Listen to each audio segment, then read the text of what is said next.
I'm Russ Kickle, and on this episode of American Reef, we're going to talk about what I call the business aspects of starting a small coral farm in your house. So stay tuned.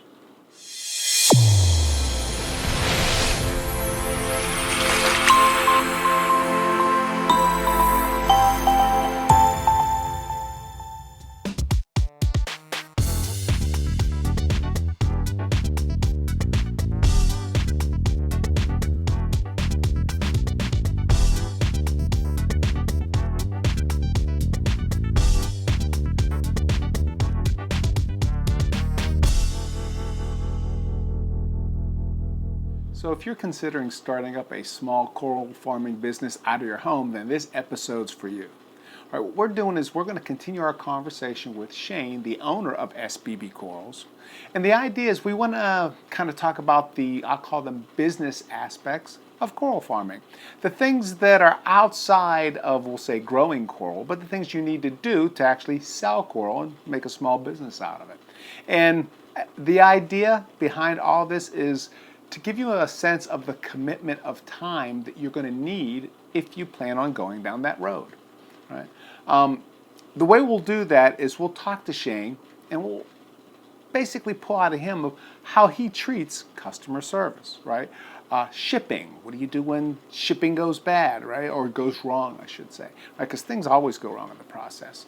The support that you'll need from your better half, so to speak. Space, all those kinds of things that, again, you'll need if you're starting up a coral farming business in your house. If you are one of those businesses that, again, you're honest, smaller, hardworking guys, then send me an email at americanreef@me.com, because if you hit my criteria, I like to give you some exposure. Now, speaking of exposure, SBB Corals is having another live sale. Right now we are basically around Thanksgiving time 2022. And by the time I release this video, there'll be a few days left, but check out sbbcorals.com and you'll see a countdown of when he's going to have his next live sale. And again, it's going to be, I believe, in the next 5-ish days, and I'm recording this on a Saturday, right? So, sometime around Thanksgiving or a little bit after, that's when it's going to be. So check them out. That's sbbcorals.com. And again, you can check them out over on Reef to Reef. Now let's hear what Shane has to say about his small coral farming business.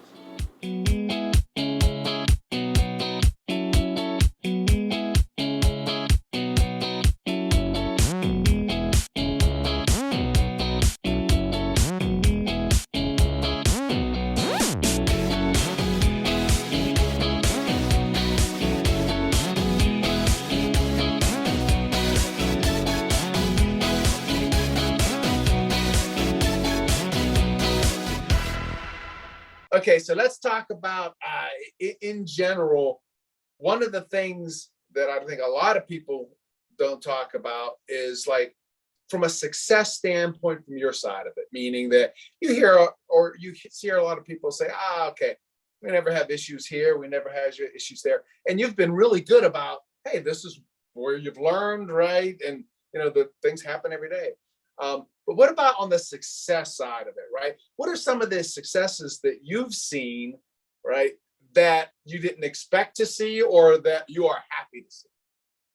Yeah, I mean, now when you mean successes in terms of like growing a business or seeing Yes. colors or Yeah, from a business standpoint, because again, to your point, again, you do this on the side, you have a day job, right? And so again, this is a hobby for you that, again, you're using it to support the addiction, right? it's like drugs. No, I'm kidding. Exactly, right?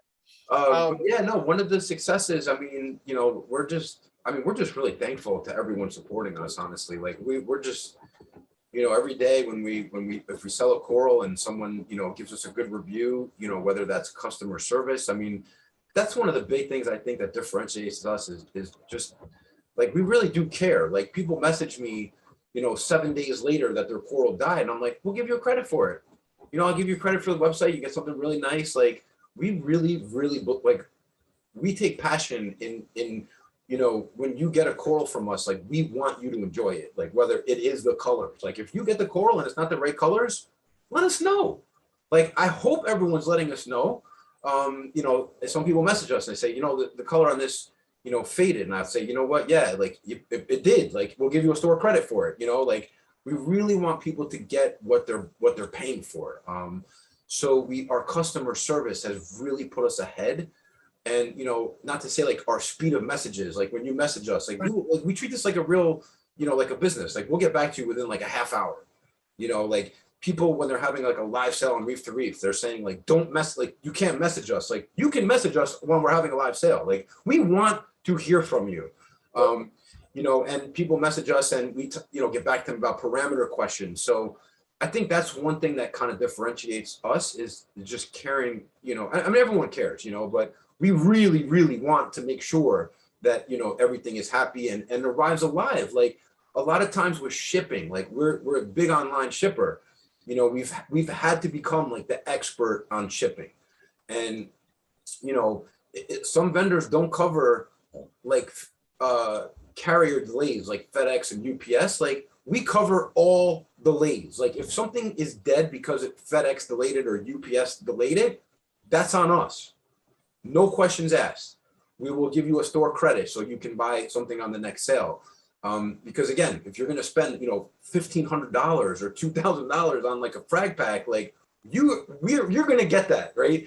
We're not going to mess you up if there's like a shipping delay. And again, like, we become the expert on shipping, right? Like, whether it's using oxygen to pack corals, like, or, you know, using UPS, like, we don't use FedEx anymore. Like, anyone who uses FedEx right now, like, they're crazy, because there's been so many delays. Once we switch to all the UPS, knock on wood, I hope you guys can hear this, but maybe 1% delay, you know? So just things like that. And I think it goes back to just people getting what they're paying for. It is really differentiated from the business perspective of it. Right, right. And to me, that's refreshing in so many ways, because like we've talked about, and all the viewers know, I want to help support people like Shane, right? Who, again, care. It's not that difficult to care, but when you have bigger businesses, you're outnumbered, and so it's difficult to care, right? Whereas when you're small, right, or smaller, so to speak, you have a heart, you have a soul, and you've already just explained how, again, everybody wins in that scenario, right? Because the person who buys what they, you know, thought they were getting gets what they want, right? You get a customer, right, who's going to buy something else, right? They'll tell two friends, and it helps everybody. Yeah. So, good deal. We just had a sale, it was a couple of weeks ago, and, you know, like, some customers message us and say, listen, you know, this coral died like 2 weeks later, but it wasn't just one that died, right? It was like 10 of them that died, and all their other stuff looks great. So we said, you know what, it's probably our stuff. We gave them a full store credit for that, so we could try again. You know, some, you know, again, like, we don't really have, like, you know, if your system is like pristine and like we know you and we've sold to you like many times, if a coral dies within 14 days, like, it's not, something's wrong with the coral. Maybe it got banged up on shipping. Maybe the shipment got too hot. So like, we'll cover that. You know, where some people think it's their tank, you know, you can tell if 10 corals that we sent you died within 14 days and nothing else in your tank died, even if it's 14 days later, that's something that is on us. Music to my ears. Okay, so shipping. Tell me how you ship, right? In other words, for the you know, again, for that new hobbyist who maybe is not used to buying corals online, right? Again, when you ship something, how are you going to ship it? How do you know, how do they know it's going to be best as it can possibly be? So the way that we ship our corals is the way that they ship them from Indonesia.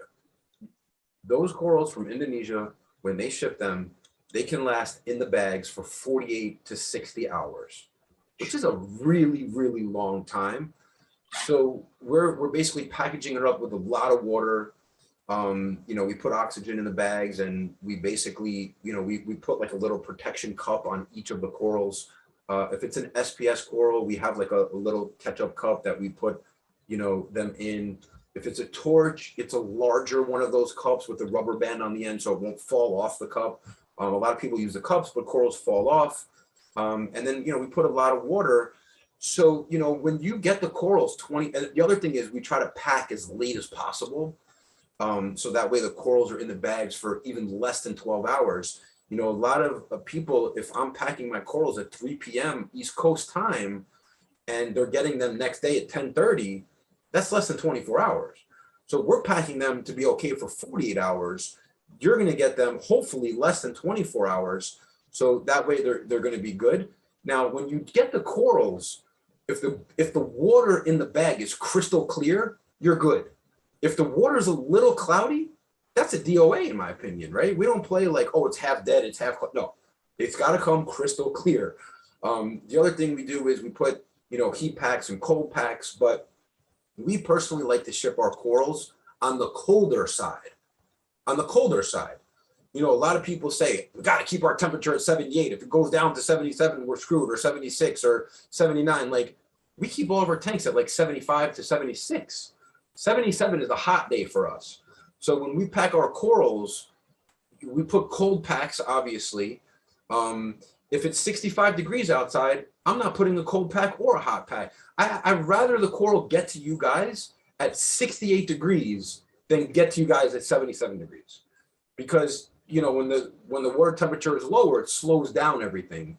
And we believe that shipping colder is a better thing. So that's how we ship.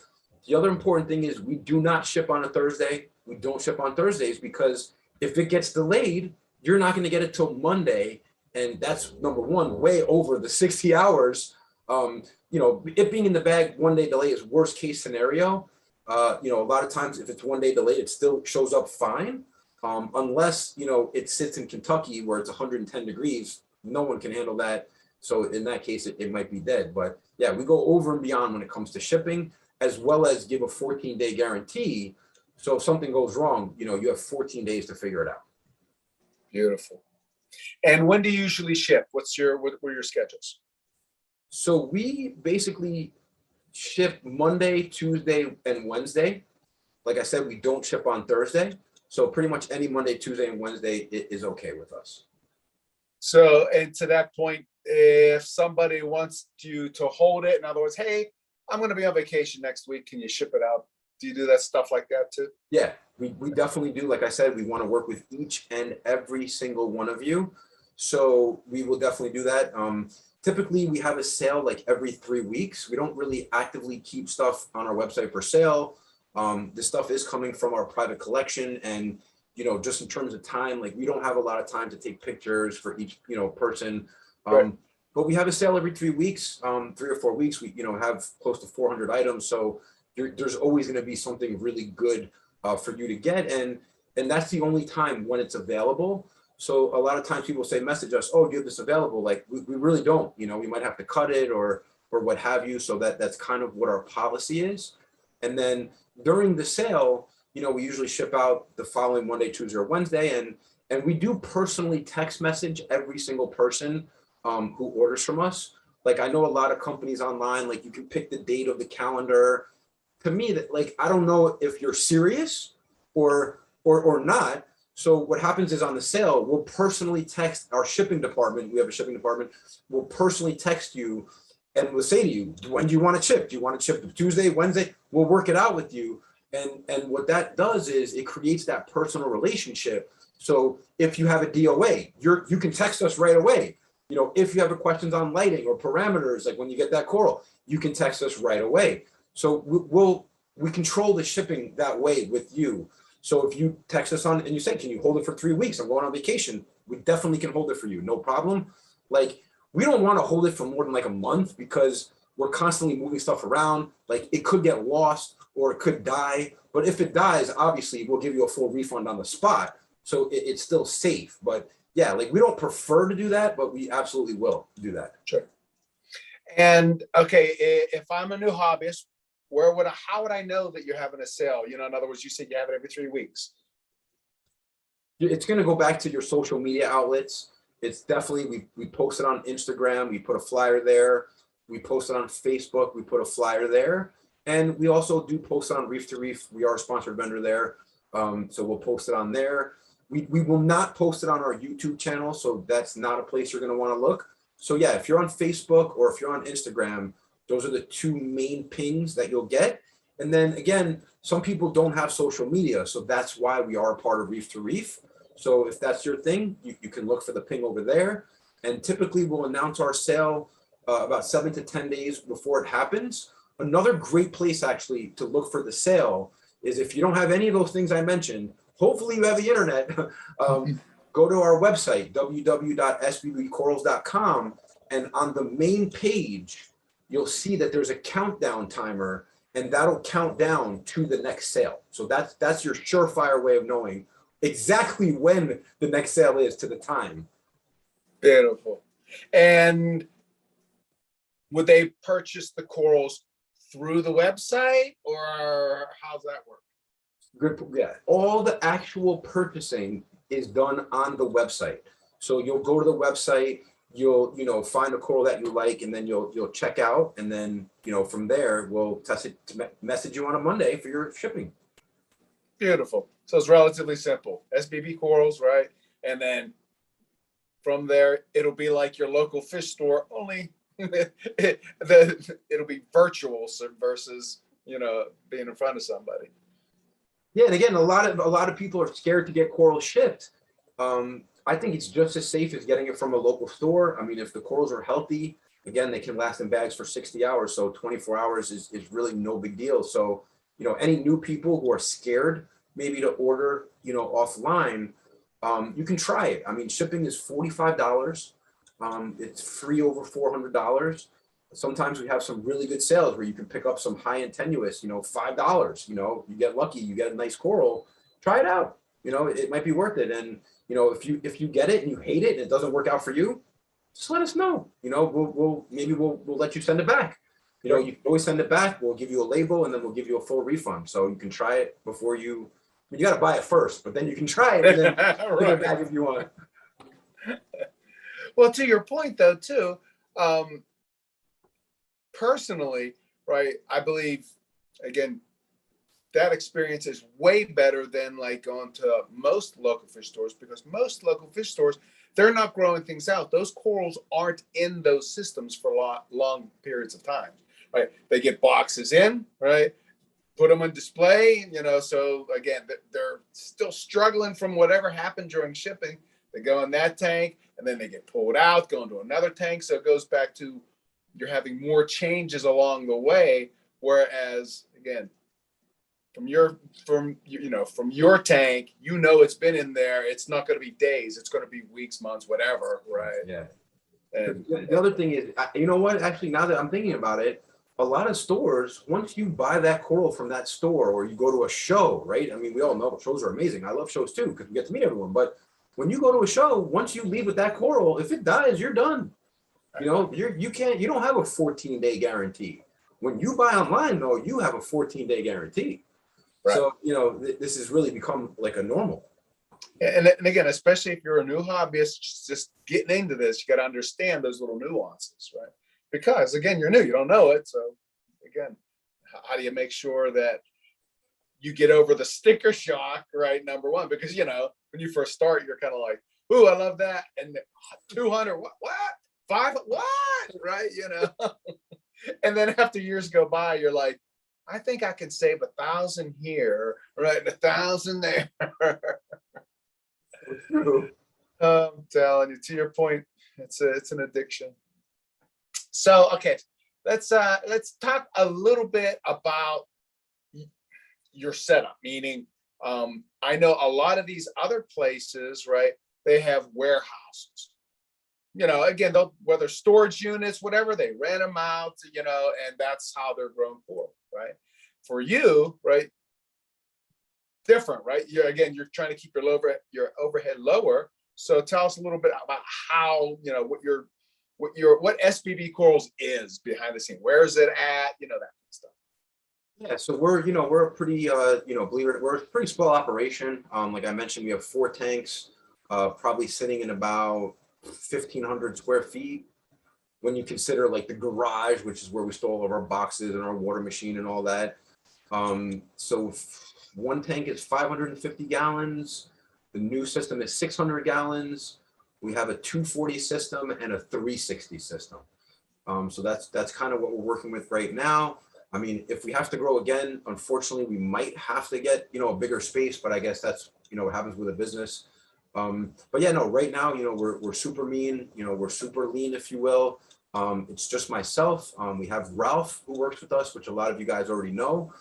He's also in our shipping department. So anyone who's gotten a text, you know, it's already from Ralph. And he's, you know, he's been amazing. He's actually my neighbor who lives across the street. So it works out great. He's also, you know, he's an amazing reef keeper. I mean, he's like, when you know, for me, I mean, you say I went from 6 years to this, like he's gone from he knows, he could grow better than me now. Right. If he's got tanks in his basement now that we're keeping backups in his tank. So that really helps too, is having someone, you know, that you trust, right? If you're a business, and that person also, I mean, you got to give them room to grow, right? Like you got to, they have their tanks, and, you know, like I give Ralph a lot of stuff and now he grows it out, and then, you know, he brings it back, and then we have like a profit sharing model, and, you know, it keeps everyone motivated. Like it's a great system. So yeah, I mean, we operate out of our house. We basically have we live in a city, so it's a multifamily dwelling.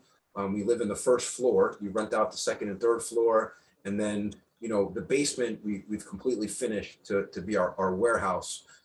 So yeah, it's been really good. Luckily, we started picking up volume. Like I said, just thank you to everyone who's been supporting us, and, you know, really because of you, we're able to do this and even be on this video. I mean, thanks so much. Right. Hey, like I said, to me, you're a good, honest guy, and I like to help good, honest guys. Period. Right.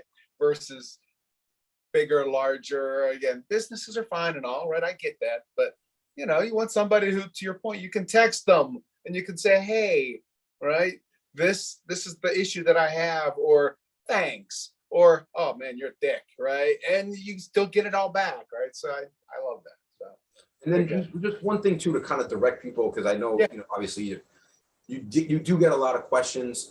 You know, we do answer questions, but we want to answer questions that you might have after you do some research. I know some people ask some really simple questions. So we do have a thread. It's on Reef to Reef. It's called a high-end tenuous hoarder. I think now it has like 150,000 views, and it's like 100 or 200 pages long. And the reason why I bring that up is because, like, we used to sell a manual. It was like a 34-page manual, and we just decided, like, you know, we really just want to give this information out for free. So plus our methods are always evolving. So just reading a manual that we put out 2 years ago, we might do something completely different now. So we have like this living, breathing forum on Reef to Reef. It's called high-end tenuous hoarder. And, you know, whether you're growing mushrooms, gani, zoes, we all keep them in the same parameters with the same tanks. The only thing you'll want to, you know, switch around is the lighting. So if you go there, before you ask me a question, I mean, I'm happy to answer them, but, you know, let's go there first, read that whole entire thread. You know, it might take you a few days, but it's really good information. And then ask me questions, you know, "Oh, well, I read this and I don't understand that." Like, we're open to all those questions, please. But that's kind of how, you know, like if someone asks me a question for the first time, I might say, "Hey, you know," like if you're a you know, client of ours, you know, and they're just asking questions, I might say, you know, read that first, and then we'll answer your questions. But yeah. Yep. Yeah, I mean, put it this way, that's why I shut comments off on my YouTube videos. Just because, again, to your point, I created hundreds of videos. Look at that first, right? You know, and then go from there.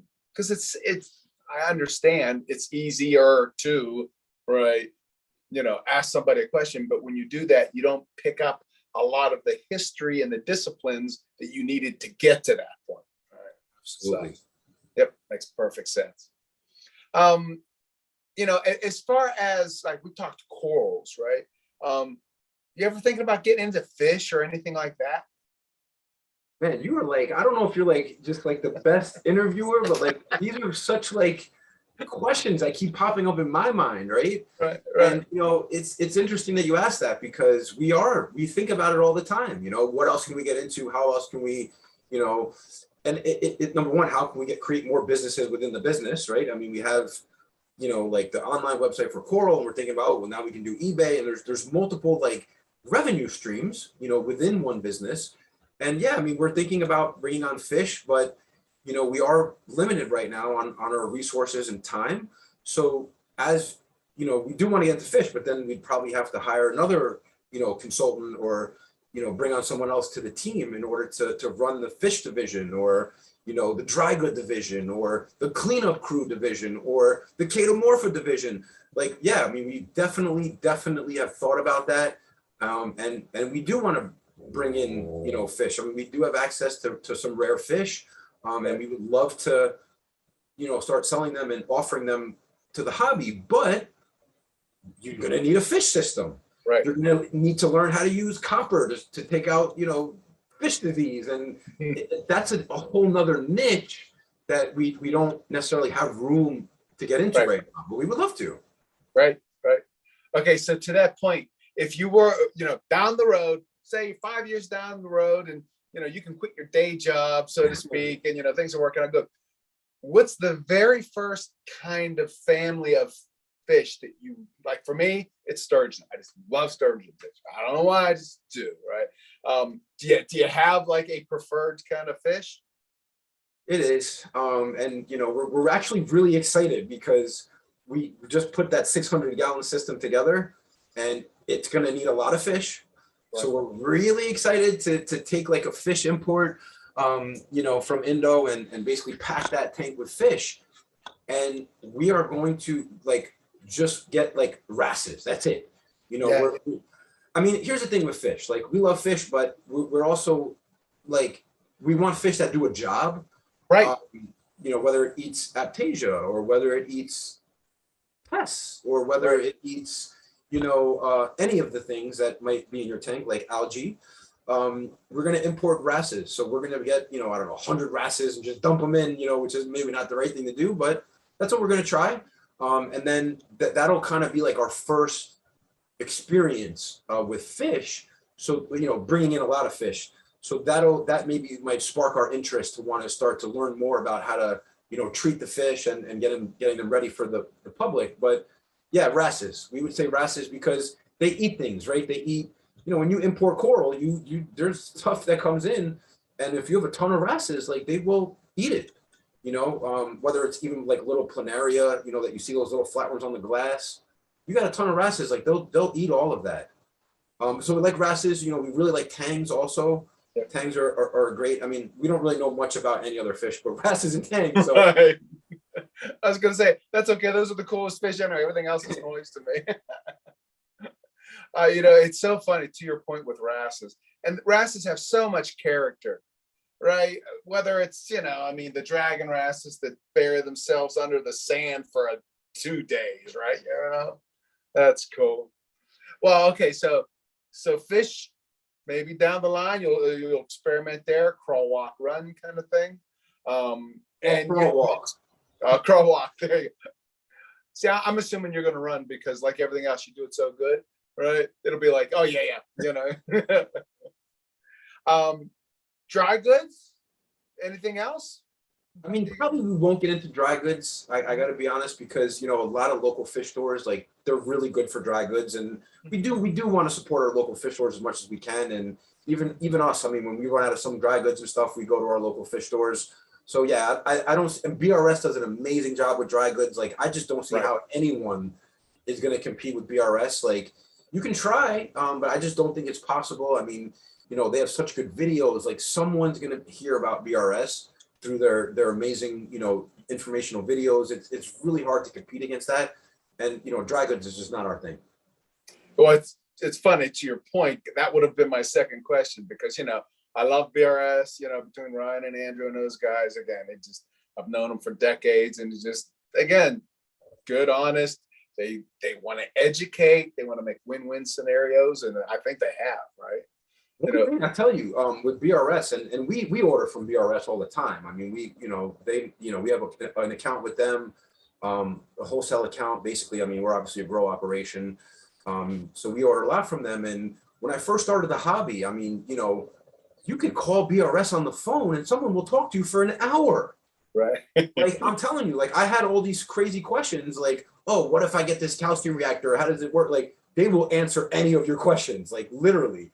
So they were an amazing resource for me when I started. And, you know, again, like going back to dry goods, like they're great at that. Right, right. I mean, everything, when you look at it, it's kind of like, it'll be interesting to see this next evolution, you know, with the combinations of. So, you know, it'll be neat because you hear the various kind of rumors, this, that, and the other, you know, but I'm assuming that they're going to make the hobby even that much more accessible by simplifying it. I don't know how that is because, you know, they've already done a good job of that, but it'll be cool to see that future there. There's a lot of evolutions, right? Like, where are we going to be in 5 years or 10 years? Like, what kind of coral are we going to be collecting? Like, how are we going to be, you know, it's, I don't know. I'm always worried that like people are just going to stop wanting to collect coral. Like, and then I think to myself, like, man, this is such a, like an addicting thing to me. Like, not to say it's like a drug, but it is. Right. You know, other people, when they get that bite, like they just, you know, so I have the faith that will continue. Well, to your point though, it's so funny because if you follow industry numbers and trends and all that sort of stuff, right? The number of households in the world, right, that have coral reef systems, right, is like 150,000 to 200,000. There's not a lot. You said your wife supported you, right? Well, if she's like my wife, there are limits. Okay. So what are the limits that, again, if a new hobbyist wants to get into it, to understand from the spouse side of it, what you have to appease, right? And how far you can go, right? My limits for my wife, for example, were always, you know, there's only so much of the budget that could be spent on it. And then, you know, that's actually one of the reasons where HPD came from, because I needed a way to support the, you know, whatever, buying a video camera or a, you know, light or whatever. But, you know, like if we're going on vacation somewhere, she'll give me 6 hours, right? If I'm to go somewhere, right? To talk to somebody, right? But if it's a week vacation, that's, you know, okay. One day, okay, but nothing more, right? So from your side of it, owning, right, something that's going to be taking away from that spousal time, right? What have you learned there? How are you juggling that?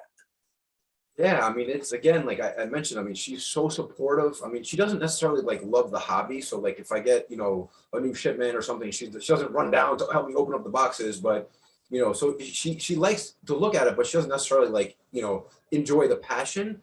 So yeah, I mean, for her, I can see it's difficult because obviously we do spend a lot of time, you know, working on our tanks, looking at our tanks, and you know, you just, I mean, that's what I'm saying. Like she's so supportive, Right. you know, in me doing that.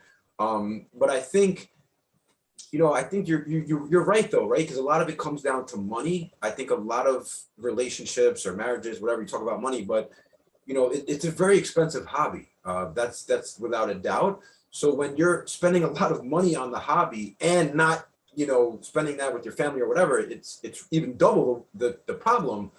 So I think a lot of people should try to, when they grow corals, they should learn to cultivate them and sell them, you know, whether it's locally or, you know, whether it's going to a show just to experience that, or it's trading with your friends. Like, you know, if you buy a torch for $500 and, you know, you grow it out to 3 heads and now you have 3 heads, you know, if you cut them and you sell one for 500 and then you trade the other one for another torch for 500, you know, now you're bringing that into your collection. You definitely can sustain the hobby growing and selling the corals that you're buying. That's how we started. You know, so I think at least from a monetary standpoint, taking money from the family, like it's not, because it's all self-sustaining in the hobby. And I think Russ, you mentioned that as well with the American Reef HPD is so that's one way to kind of get along with your spouse, I guess, is Right. You know, don't take the money that you're, you know, working so hard. I mean, at first you have to, but once you get up and running, try to have it run itself. So that way, you know, it's less income that you need. It's less money that you're taking from your own income. Right. So that's one way to help manage it. But yeah, when I mean supportive, I mean, like, you know, when I say like, I'm going to redo the whole basement to create tanks, she's not like, oh no, that's crazy. Like, she's like, yeah, wow, that's a passion of yours. And Right. you know, just go for it. So that's why I say she's very supportive. But Yeah, I mean, listen, she's like everyone else too. Like she hates it at the same time. Like, it takes away from our time together. And, obviously, like if I'm buying stuff, she goes nuts. Like, you don't need that. Like, we just got a shipment in. Actually, we got a shipment in last night. And I'm like so excited to tell her about it, and she doesn't want to hear about it. It's like midnight, we're done at midnight. I run upstairs, babe, you got to see this stuff. This is amazing. And she goes, Shane, you're insane. Like, I'm sleeping right now, right? Like she wants to chop my head off. Right. So then this morning she comes down and she sees it all. She goes, wow, you have enough for a whole year. You're not buying anything for a year. And I'm like, oh no, that's not that's not the result that I wanted, but but it's just give and take, it's just give and take is what it is. Right. It's so funny, right? Because again, everybody who has a significant other, they go through that, right? What, and I don't care if it's reef keeping or whatever, skydiving, right? Name it. There's always that kind of, I don't know. It's the give and take that to me makes things work, right? But One other thing too, though, like from the supportive standpoint and everything, like this might sound crazy, but as I mentioned earlier, like, just being married and being in a very stable relationship, it lets you, stay in one place for a long time, whether that's 20 years or whatever with your family, and you're able to have a tank. You're able to, it just brings stability and, all of that. I'm just so happy about, and that's, comes in more of of all this stuff. Sure, very much so. Yeah, and like to me, the reason I even asked the question is more so people get to know Shane, right? And again, that kind of thing. And on that vein, okay, besides reef keeping, what do you like to do? What do you do to compress or decompress, I should say? Yeah, I mean, I it sounds stupid, but I do read a lot. I'm always trying to learn something new, whether it's reefing or business books or, anything like that. I take Brazilian Jiu-Jitsu, so I do, try to stay in shape. I have two amazing dogs, which, if I'm in a bad mood or something, I just kind of go up to them. And there's actually one of them right here, if you want me to show you. Yes, I'd love to see it. Yeah. They've been snoring in the background. I'm surprised you haven't heard any of that. Yeah, have not heard. Oh, yeah, let's see if we can show you these guys. Oh, there we go. Yeah, he was passed out, so that's why he's kind of like in a daze right now. But yeah, he looks like it, right? Okay, yeah. What's his name? Yeah, this is Willard. Okay. He's about 6 years old. There we go. He's about 6 years old. And yeah, you can pretty much do like whatever you want to him right now. He woke up. Yeah, look, he was like, I was in the zone. I was in a REM cycle, man. Now I'll show you the other one, which is named Mildred. Okay. So go to Mildred. This is good. She's in a little yappy. Come here, Mildred. Come here.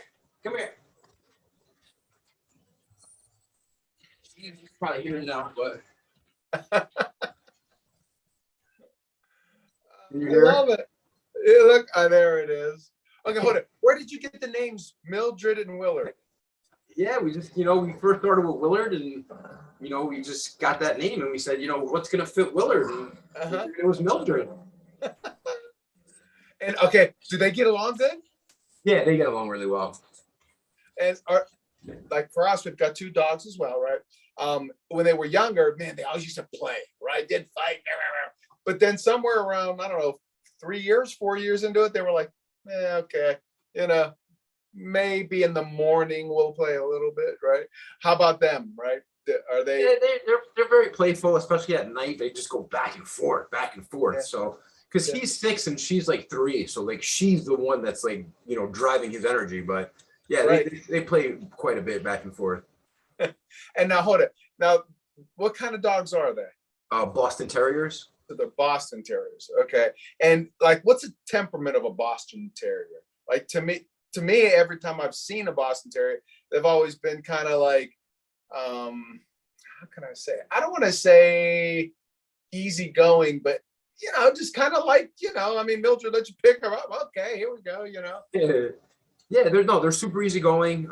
They do get a little feisty with other dogs just because I guess they're territorial, and it's weird though. Like when another dog comes by, they fight each other sometimes.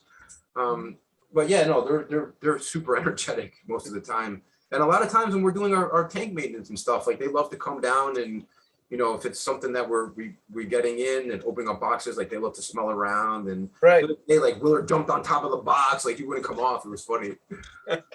And do they actually watch? Because one of my dogs loves to watch the tank. Just, you know, they'll sit down and, you know, they'll watch a tank go back and forth, right? And you'll see the head going back. And we're not talking for a minute. We're talking like 15, 20, 30 minutes. It's really wild. Do they watch? No, not so much. I think because the tanks are a little higher up, they don't really have like a spot to, Yes, you know, to get on. But I have like brought them over before, and I've seen them like kind of watching around. But I think the way that the tanks are sitting, they're just like a little too high for them to see them. Sure. That makes sense, because I have a bench like outside where this one sits on, so it's closer to eye level. That's perfect for them. Right, exactly. And so now, okay, so on the personal side, decompress, you like to read, puppies you take care of, kind of thing. And in general, is it one of those things where, like, I'm trying to picture your normal day, because it sounds like you're a busy dude, right? Meaning, you know, you got your day job, you do your day job, and then, you know, in the middle, you kind of juggle as best you can. How many hours do you work in a day? Approximately.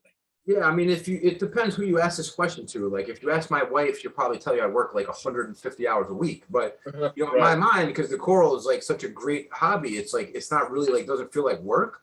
Right. But yeah, I mean, you know, typically like a day, like I'll try to wake up at like 6:30. I'll try to go for like a 3-mile run, at least 3 days a week, and then when I come back, I mean, I hate schedules, so like if I think about boxing everything in, like it gives me anxieties. But I do have to do it to some degree. So like a perfect day would be like wake up at 6:30, run 3 miles, you know, make my breakfast. By 8 o'clock, you know, I'm in front of my computer.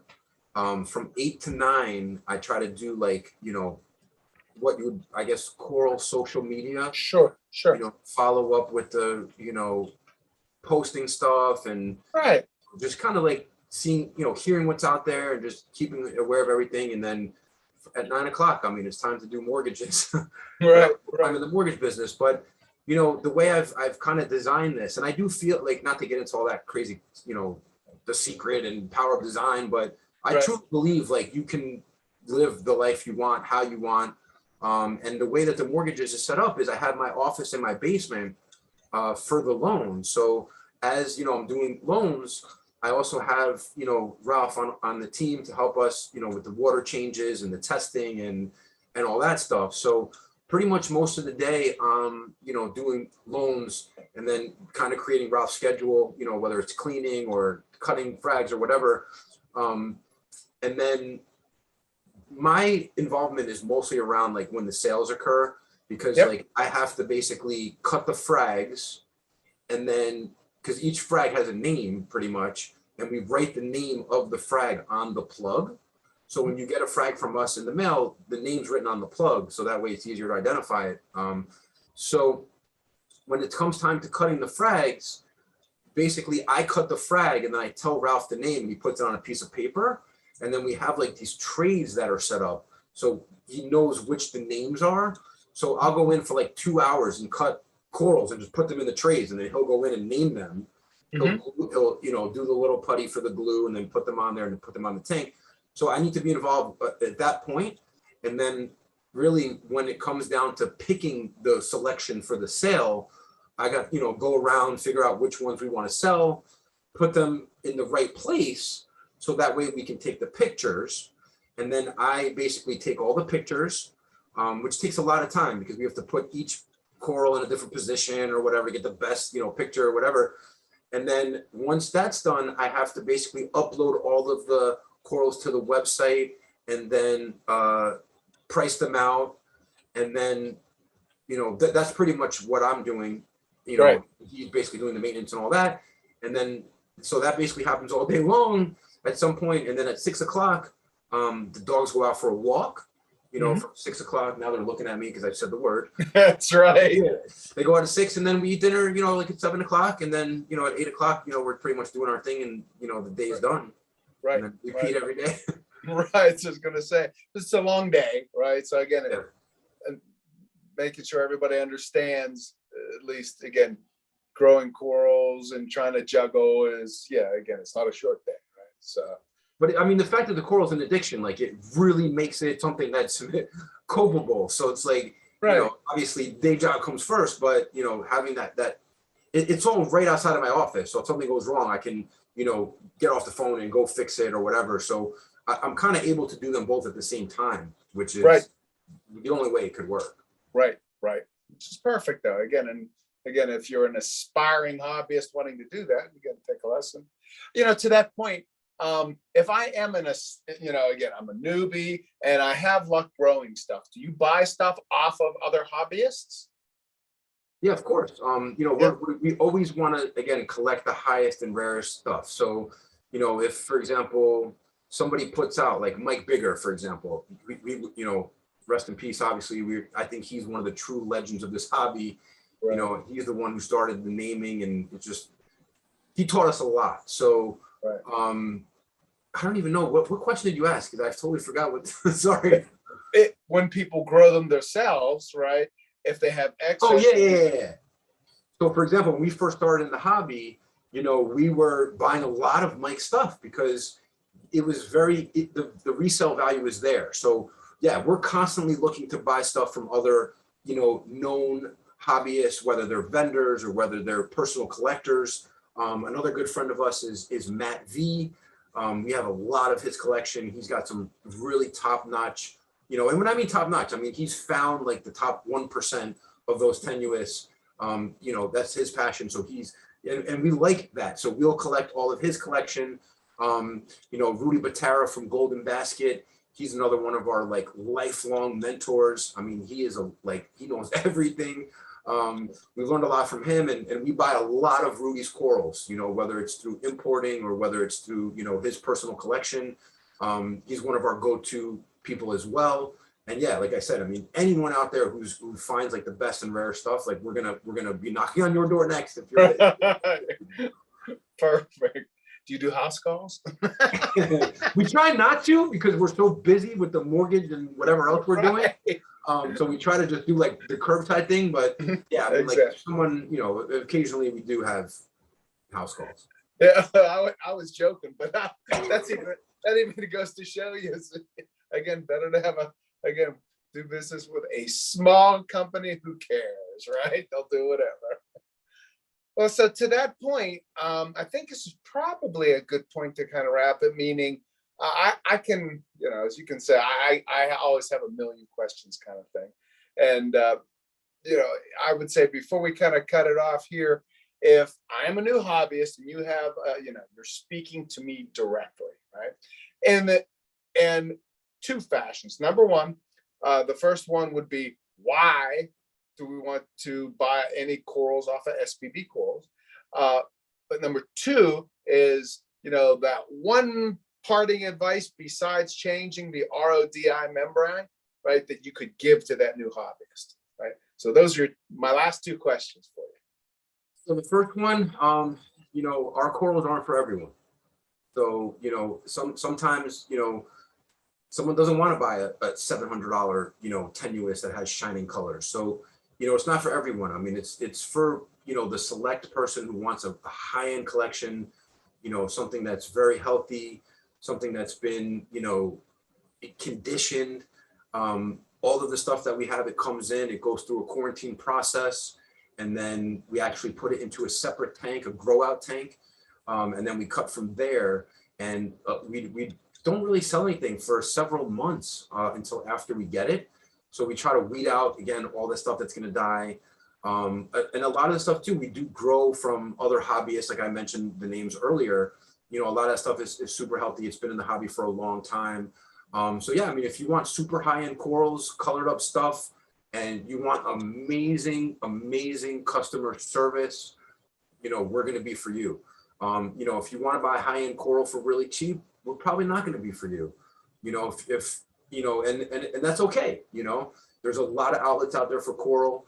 I mean, we do sell some cheaper stuff too. So if you do want to try some stuff out, you know, that we would be a good fit for you there. So that's probably why, you know, a reason, I guess, too, right. So who are niches? We're very niche as you can see. And in terms of, you know, like advice for people, you know, just try to take it slow. And I know everyone always says that. I mean, there's so much information. You want to jump into it. You want to get the best lights. You want to like, there's a lot of stuff you don't need. Like I mentioned, you don't need GFO. You don't need carbon. You don't need a UV. I mean, that alone will save you like $1,500 in, you know, setting up a reef tank, as well as, you know, buying GFO every 7 days. Like it's expensive. Like, you know, Right. if we have, listen, you know, if we have, this is impossible to see, but if we have a PO4, this just happened to be lying around. It's GFO. We Right. have it because if for some reason our PO4 spikes to crazy, like we got to bring it down. So we have it for only that. But yeah, you know, it's taking things slow. And another thing is like, try not to change too many things at once, because a lot of people, when I tell them to change their GFO or take it offline, they take that offline. They take their, you know, they take everything offline at once. They pull their carbon offline. They pull their Cato, they pull their G. How do you really know what is the thing that helps? So doing one thing at a time. A lot of people want to do multiple things at a time, so they don't know what the issue really is. The other thing, this is a weird one, but we found, this is not tested or anything. You just, if you want to listen to it or not, it's fine. But we find that most things happen 2 weeks ago will affect your corals 2 weeks from now. So like if your PO4 spiked 2 weeks ago, you might not see the results for 2 weeks into the future. Right. Right. So you almost want to ask yourself, what did I change 2 weeks ago? Because sometimes, like, you know, even with the iodine, like if you're dosing iodine and it goes over 90, you know, it takes a while for the system to be saturated. So that might have happened from 3 weeks ago. So not only do you want to change things really slow and one thing at a time, but you want to think back to what you did 2 or 3 weeks ago. That's another big one. Great advice, right? Because everybody says, oh yeah, take it slow. However, to your point, it also takes a while for things to get implemented, right? And that 2 week comment is just so dead on, right? So I lied. One last question. Oh, I keep listening. We can go all night if you want. Well, I want to be respectful of your time as well. I'm sure your better half has something to say about, you know, chewing up your Saturdays. Best way to get a hold of Shane, right? In other words, I see this video. Yeah, obviously you're live on social, but do you have a preference on which social, like, you know, you're always checking? So if you send us a message, you can send us seriously, like this might sound a lot, but you can send us a message on Facebook Messenger. We'll respond to you there. You can send a message to us on Instagram. We will respond to you there. And if you don't have those two, you can send us a message on Reef to Reef and we will respond there. And you'll be surprised. I mean, we might respond in a second. I mean, I'm not setting you up for that. I mean, like I said, we'll definitely get back to you within 24 hours. Like that's the standard minimum. We try to get back to you the same day, but like, you know, if you message us at midnight, like we're not going to respond until the morning, but we'll definitely respond to you in all those 3 areas. Good deal. Facebook, Instagram, and then Reef to Reef, you said? Yeah, Reef to Reef. Reef to Reef. Good deal.